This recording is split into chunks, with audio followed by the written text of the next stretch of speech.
Audio's working. And go live. We are live. Well, in the absence of the chair and the vice chair, as the senior member of the Ethics Commission, I hereby call this meeting to order until we're joined by Jerry, who will take over as chairman when he joins us by phone. And for business, would be to review the agenda and the minutes. Does anyone have any additions or corrections to the minutes or any objection to the agenda? Being none, is there a motion to approve the same?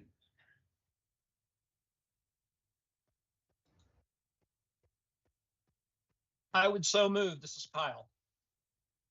Kyle has moved. Is there a second? Second.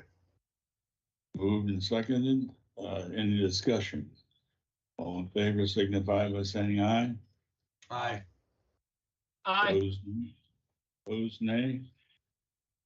Motion carries. Would you like to go into executive session now? We do not have enough people for Okay. that right now.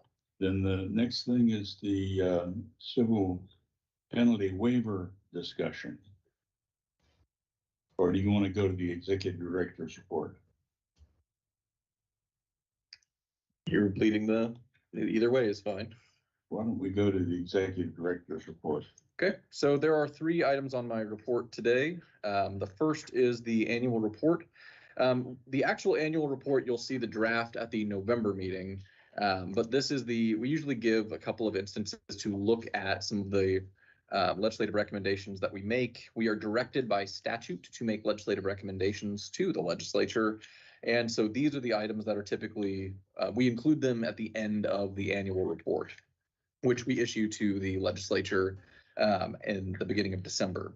So we have 5 legislative recommendations today. 3 of them are recurrence, either from last year or from the last several years. The first one, for example, being required electronic filing for state candidates. Most states currently require electronic filing. Kansas is one of a small handful. The last time I looked, it was just 7 states that did not require electronic filing of campaign finance reports. That was a couple of years ago.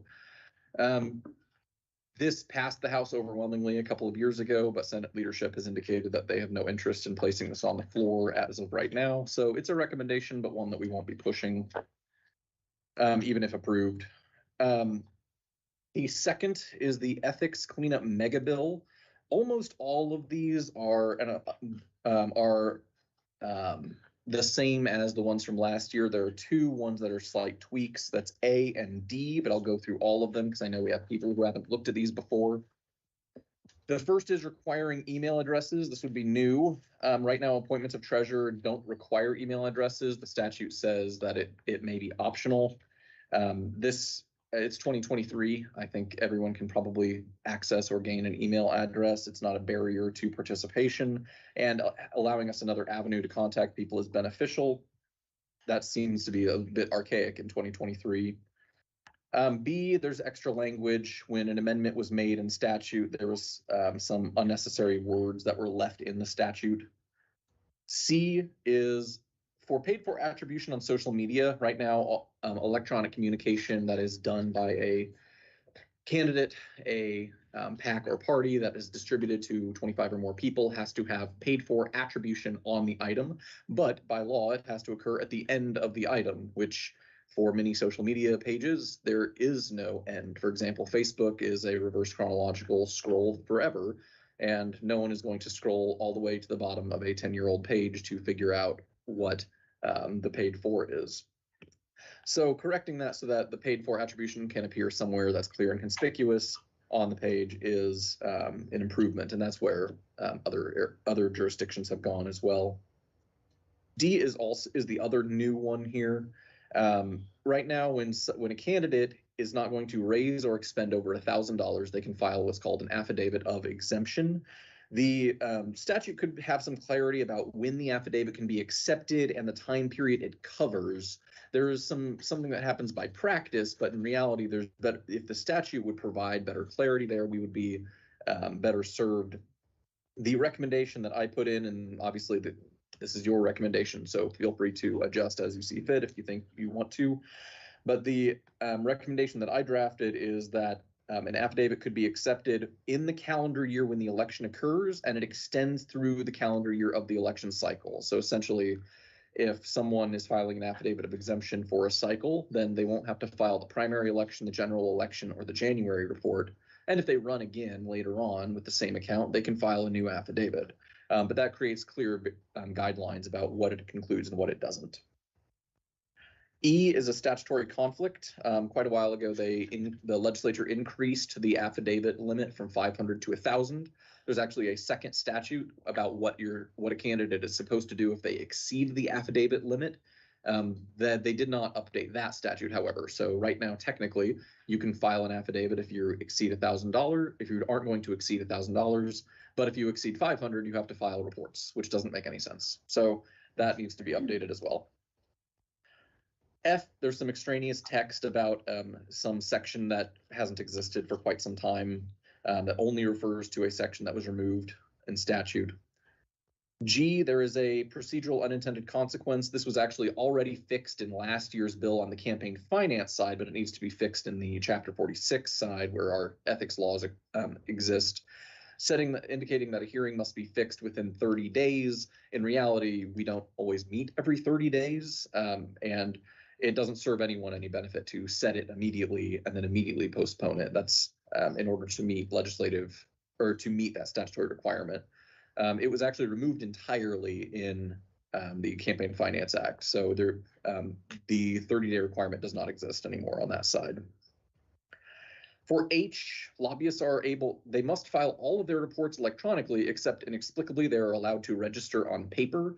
This really only has come up a couple of times, but it's a bit of a headache when it does, and they aren't technically wrong. They can register on paper, even though I don't know how they create an electronic account at that point. So there's a statutory conflict that causes a little bit of headache that could be resolved easily. In I, there's a statutory conflict that was created in 2018 when civil penalties there was a shorter grace period and increased penalties for some groups. The time frame for when that civil penalty begins should be cleared up. It seemed the legislative intent is clear, but there's some language that creates an open question about whether or not it's the civil penalty would start from, or the grace period would start from when we can confirm receipt or when we've sent the notice. And in every other instance, it's when we send the notice, and that is clearly the intent of the legislature as well. All of those I would view as cleanup. None of those are substantive in any way. They're fixing statutory issues. Number 3, 4, and 5 are more substantive. 3 is support of federal candidates. Right now, our campaign finance law strictly prohibits using any funds to benefit a federal candidate. And you'll see the text there on 3. It's very broad in terms of a prohibition. It covers quite a bit. I don't really see much anti-corruption benefit to prohibiting state party committees, county party committees, and PACs from buying yard signs for federal candidates, for example, which is something that right now a county party in Kansas cannot legally go buy a sign for a federal candidate, which is something that we don't see an anti-corruption benefit for. That was a recommendation we had last year. We thought it was going to be in the bill, and it ended up getting, due to a drafting mix-up, I believe, ended up being removed from the bill. But 4 and 5 are the new recommendations for this year. Number 4 is requiring campaign account termination. Right now there's no requirement in Kansas to have campaign accounts close at any time. You can keep it open forever as long as you keep filing reports. Right now we have campaign accounts open that are over 32 years old, and there are 44 accounts right now that have been inactive for over a decade. There's a lot of problems allowing these accounts to remain open forever. There's a major auditing issue. For example, there are times where candidates are trying to terminate, and I'll tell you, all my campaign finance staff have dealt with this headache several times, where they're trying to terminate their account, but they have a balance discrepancy, and the bank doesn't have records that they can provide to them to resolve the discrepancy, and there's nothing they can do about it. So something goes unreported or misreported. And it's really no one's fault except for the fact that there was an issue that existed at the time. There's also, it creates some unchecked avenues to illegally use one's campaign account for personal benefit, because as long as they're filing reports saying that that money is still there, we can't, there's nothing indicating that it's not, and they haven't indicated how it was distributed. It also creates issues with contacting the account holder. They do have to file January reports every year, and if you have a 15, 20-year-old account and you move, you're not going to be thinking, oh, I need to update my appointment of treasurer form, which is the only way we have to know who to contact. So this recommendation would require, and again, there's a lot of flexibility here, would require inactive accounts to be zeroed out and closed within 6 years for candidates. That is intentionally a generous number, but ensures that it can't be left open forever. Missouri actually requires closure of accounts within 30 days, which I think is exceptionally short. And I think that there's benefit to allowing someone to keep it open so that they can run again in the next cycle if they want to. Oklahoma requires closure within 2 years if it's a 2-year term, 4 years if it's a 4-year term, and 6 years if it's a 6-year term that they ran for. If you won, you can keep it open. If you've lost and you run again, you can keep it open. But if it's going to sit there inactive for a series of years, then the recommendation here would be that it would be terminated. And the last one is essentially making PACs and party committees responsible for report filing. We had some discussion about this in a civil fine hearing quite a while ago. But right now, candidates and treasurers are legally responsible for ensuring their report is filed properly and timely, but do what I think is probably to a drafting oversight, because I don't understand what the underlying rationale would have been otherwise. Only treasurers are responsible for the filing of PAC and party reports.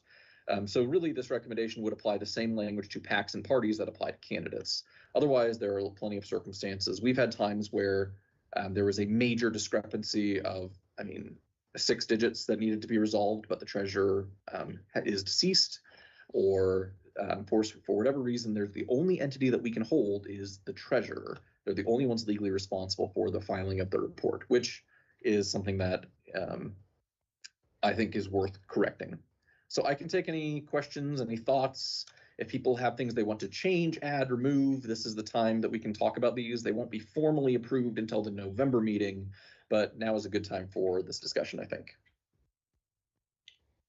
Judge Helmer, I went ahead and opened the meeting because the chairman and vice chairman were not here, but I would like to turn the meeting over to you at this time. We have approved the minutes and we've done the executive director's report. The executive director would like to do the executive session next because he needs 6 people and I have to leave at 2 o'clock. So with that, you, Mr. Chairman, go ahead. My recommendation would be, if, depending on the amount of discussion we have here, we could finish this discussion. And then I know we have Mr. Gallardo on Teams, and he has a civil penalty waiver up for consideration. It'd probably be good to resolve that before moving into executive session, just so we don't have to have him leave the meeting and then come back after executive session. I think it'd be better just to, in recognition of his time. I will have Mr. York just asked what time he would be able to speak and chat as well. So I think that we could skip to that. I know it's jumping around a lot, which I don't like to do, and I don't think anyone likes to do. We're used to that. But I would think that in terms of appreciating and understanding people's time, I think allowing Mr. Gallardo the waiver request chance to speak and then moving into executive session is probably the order I would recommend. You should do that. Can you make that 2 o'clock work?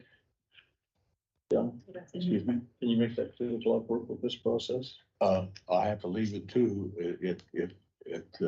We're gonna stop talking and start moving. I don't think executive session will take very long, but I've been wrong before, so. Okay. Never, I'm gonna borrow your pen. Absolutely.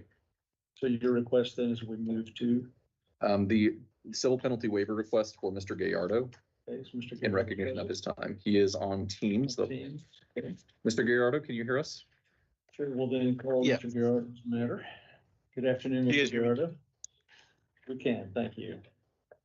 Okay. Will all commissioners have the information relative to this request? He only submitted a quick note, an email that just said that he wanted to speak. Very well. Mr. Gallardo, this is your opportunity then to present your position to the commission relative to your request for the waiver, and you may proceed, sir. If I may interject Yeah, I first, just though. felt it would be easier. Sorry to interrupt you. Okay. Before you begin, can we have the director tell us what the nature of the violation penalty is? So we know what you're addressing. Yes, Mr. Gallardo was assessed $1,000 for a late filing of a primary election report. Thank you. Any other inquiry by other commissioners? Not, you may proceed, sir. Mr. Okay, Gallardo? so, I just figured it was easier to speak to you guys just because of like the lengthy, complex nature of it, but I'll try to make it as short as possible. Essentially, I filed my candidacy with the local elections office in Wichita, the local county office here, and they gave me the wrong form, or the outdated form. It wasn't wrong, it was outdated. And so the ethics commission reached out and said that form was incorrect. And in order for me to redo it, I would need to notarize my affidavit, because I filed an affidavit that I would not be spending more than $1,000. So I didn't need to do the quarterly reports. So that being said, they gave me the wrong form, and I said, hey, I just want to make sure that the affidavit is still valid. I just want to make sure that, like, you guys know I'm not going to be spending more than $1,000. I'm not collecting any campaign funds. And essentially, there's this back and forth with the ethics commission by email, phone, where I explained the situation to them. And essentially, it came down to the only way to accept an affidavit would be to notarize it again. However, it was originally notarized at the county office. So I was like, that would cause me to spend money to get it notarized. And I didn't want to open up a trust and use, like, make campaign funds usable for that purpose and have any expenditure. So in order to avoid all that, I was just like, hey, is there any way we could work around this? And it wasn't until months later, until the ethics commission said I could end my finance and say that I'm not going to be spending any money. And so that at that point, I believe when I spoke to the ethics director, I was able to sign a form that said I'm not going to be spending any money, and I haven't had any donations or expenditures. I signed that paperwork. That didn't need to be notarized. I emailed it back, and then we were good from here on out. And so I felt like that should have been a solution since the beginning.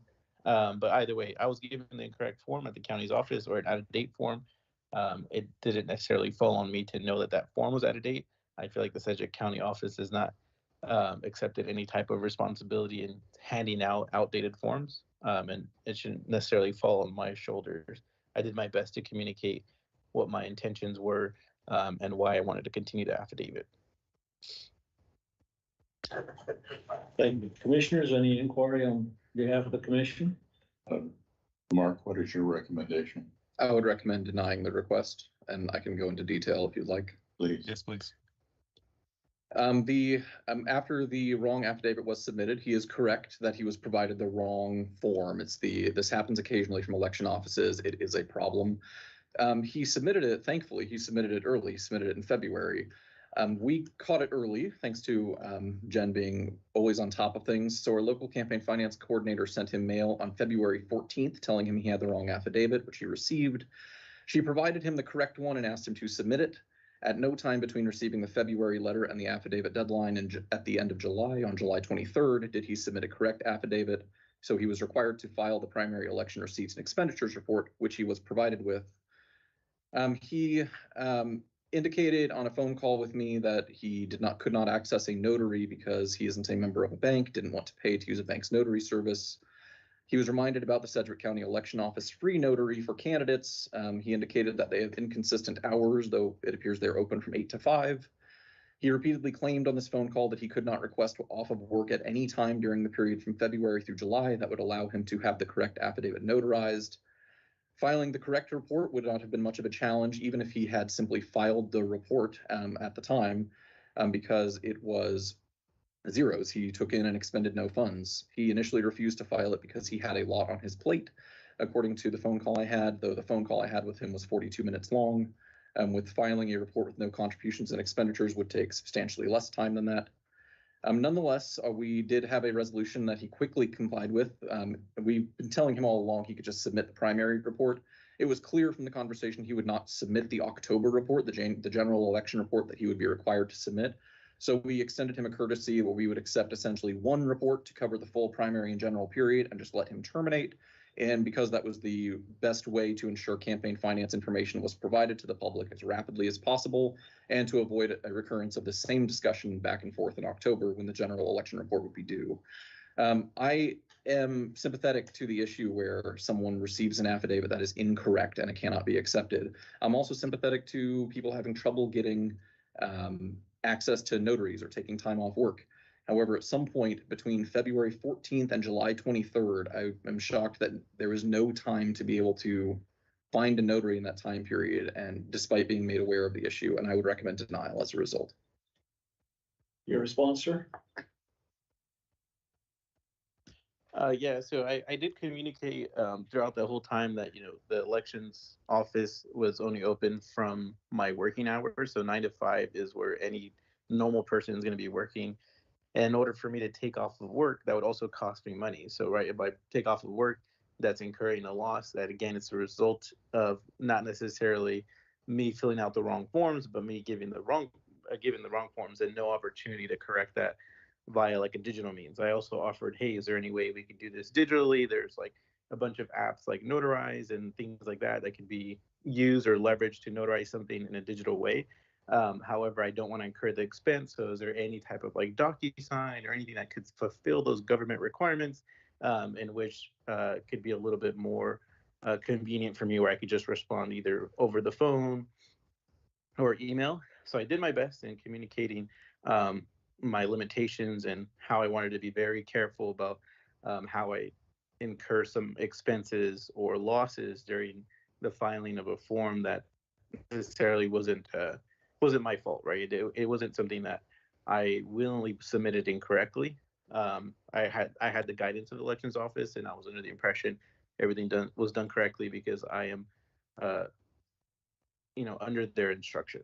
They told me what to fill out, what to sign, where to mark where, and it explained all the instructions there. So I did understand that if something was out of date, something needed to be corrected. I just didn't understand why there was only essentially one path forward if I didn't want to file expenditure reports, was to get another notarized form. If it was something I could have easily emailed back, I would have had that in as soon as I got that phone call or email. It was just the fact that I was not able to make it to a notary. I spent some time out of town, which was also pretty difficult to even try to communicate that.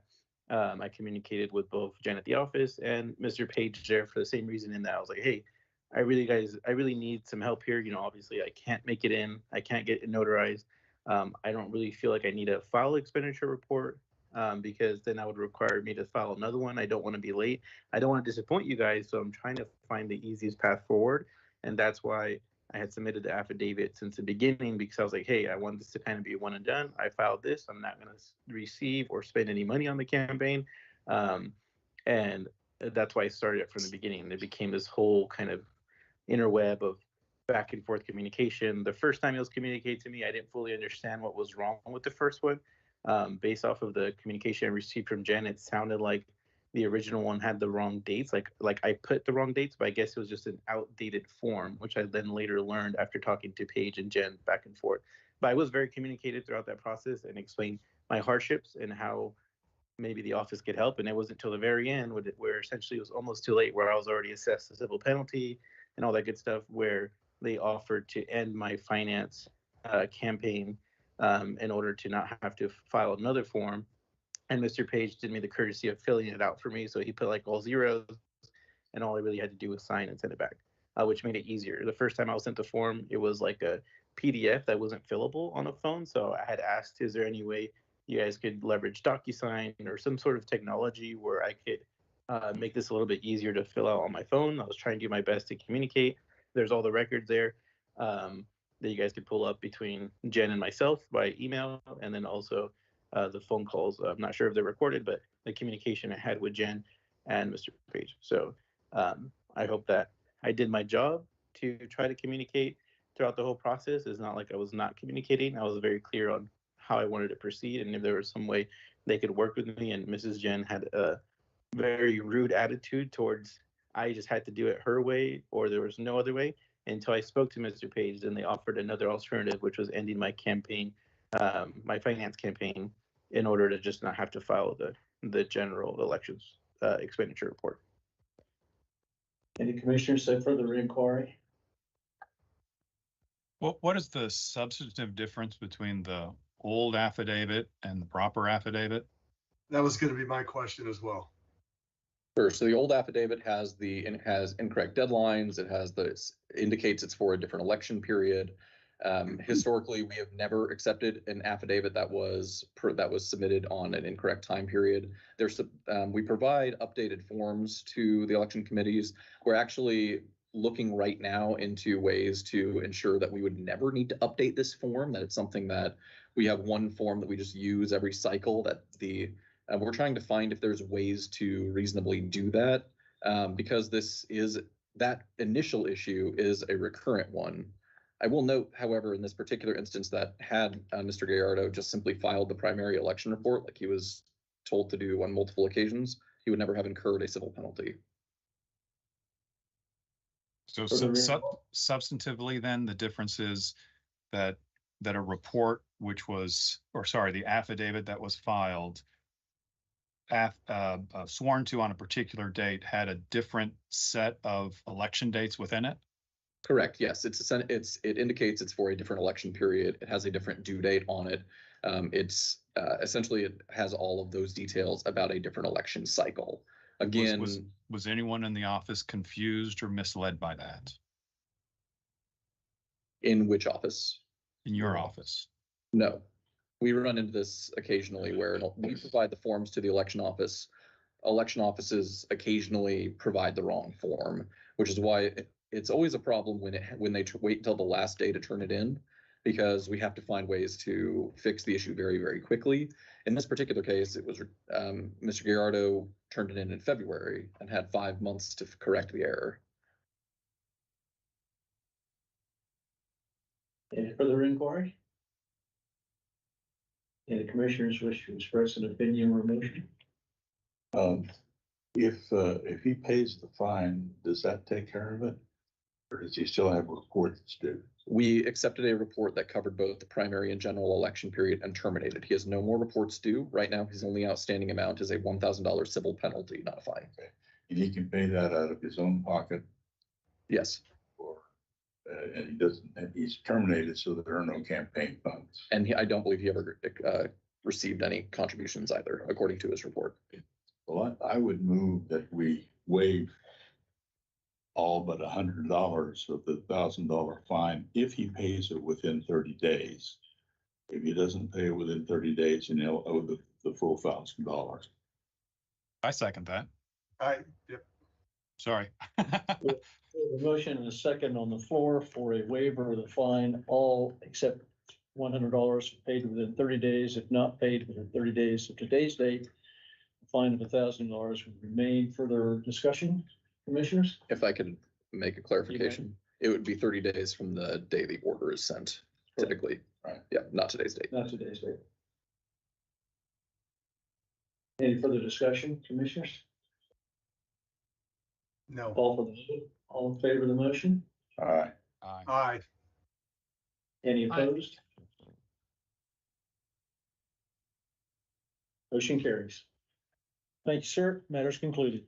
In order to ensure that Commissioner Solbach is able to attend his 2 o'clock conflict, it may be beneficial to move to executive session now again, and then actually do everything in order after that. Okay. I would like to note that there was an Counsel. update to the motion that Commissioner Kroll usually reads. So I would just recommend to double check everything in here is updated for the executive session motion, but online you'll need to double check the Teams link No, it's in the shared folder. in the shared folder. Okay. Apologies for the interruption. Commissioner Kroll, did you hear that comment? And I have one comment as well, that this is on recommendation of Mr. Rodriguez. Our pleadings could not be updated, but in complaint number 758, the underlying report has been filed at this time as of this morning. Thank you. All right. And one other clarification on the motion. there's an additional reference here to an exception to the Open Meetings Act, which I think is just an additional exception to open meetings as opposed to be a privileged communication. It reads a little, I can't tell if it's meant to be the justification, a privileged communication pursuant to this exception to the Open Meetings Act, which is a different It's- exception. The attorney-client privilege, and then also the additional exception. Okay. So actually, if you want, we could go into executive session just to discuss the second part of this motion. Do we need to go in does that need to be an open? You do both, Do both what? go in executive session for both of those things. So not technically, because as Commissioner Berger was saying, the exercise of quasi judicial functions is not an exception Okay. justifying an executive session. It can justify a different type of recess. So, Okay. and that's actually the main point of the advice, that we could actually skip executive session and just take a recess to exercise quasi judicial functions.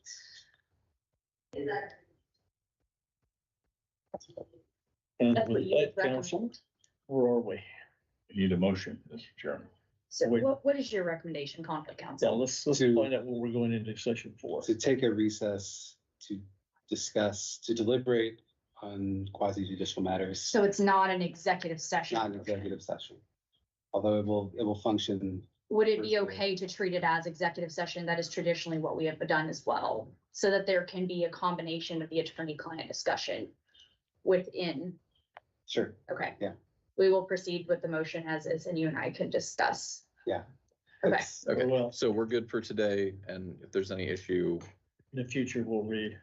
Okay. Yeah. Great. It's just the same, different routes to the same I path. just want to make sure we're good for today. That's my concern. All right. Yes, thank you. Commissioner Kroll, it appears we're prepared for the motion for executive session and suggested time frame. The motion that I have is 8 lines long and ends at 8 PM. So that's what I have. That's correct. I'm going, tell me the time that we have a stop. 155, Say it again, page 155. 155, that'll get John. Sure. Yeah. 155, Should be plenty of time. It's pretty straightforward. Okay, here we stuff. go. I move that the commission recess this open meeting to executive session with conflict counsel Jay Rodriguez present to discuss matters related to confidential investigations pursuant to KSA 25-4165 and for good causes provided by KAR 19-6-2. Justification for recess to executive session is to consult with counsel for the commission, which would be deemed privileged in the attorney-client relationship pursuant to KSA 75-4319, subparagraph B, subparagraph 2. And so the commission can exercise quasi-judicial functions when deliberating matters relating to said confidential investigations, as contemplated by KSA 75-4318, subparagraph G, subparagraph 1. The open meeting shall be resumed here at 1:55 PM. do we have a second? Do we have a second? Second. We have a second. Further discussion? All in favor? Aye. Next matter, civil penalty request, waiver request. You have Tyler Rowley, a lobbyist for, who was assessed $550. He indicates he was ill with COVID at the time and filed the report. It is filed. Just spoke to the lobbyist desk. They have no issue with this. I would recommend waiver pursuant to historical practice of the commission on a health waiver request. We have recommendation from the executive director relative to Mr. Rawley's request. Do we have any discussion or motion from any commissioners? I would so move. And I would just note that he is a professional lobbyist, albeit, quote unquote volunteer, but someone who goes in front of our legislators, presumably routinely, certainly in matters of interest, which, should carry some responsibility with it. We have a motion. We do not yet have a second. Do we have a second? Second. We have a second. We have the comment from Commissioner Berger. Any further discussion or comment? Hearing none, all in favor of the motion? Aye. Aye. Any opposed? No. It appears the ayes carry it. The motion is approved. Next matter, It's the civil fine hearing. Dan? So we originally had a civil fine hearing scheduled for complaint number 748, which is what you all, in the last meeting, probable cause was found. However, due to service issues, we have moved that hearing to, we haven't been able to get service at all of the respondent, but we now have the correct address. And we know for sure that is where he lives. So we will provide notice of a hearing for the November meeting.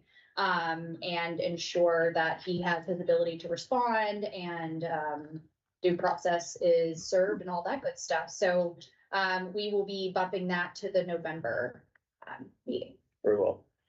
Any further executive session, Mr. Turnbull? That's all. We have no further requests for executive session. Our next meeting date would be November 29, 2023, and that is an adjustment from our standard fourth Wednesday. Hopefully everyone has been given notice of that and have that on their calendars. We should be well satiated with the turkey and the loss and wins of our favorite teams. But with that, the chair would entertain a motion to adjourn.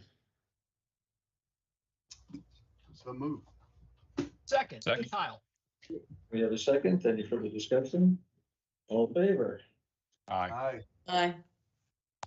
Those Aye. opposed, this meeting is now adjourned. Thank you very much, commissioners, for your attendance and your participation and the opportunity in this matter, and for my tolerance of my taking over at the last moment. We look forward to seeing you all in Well done. November.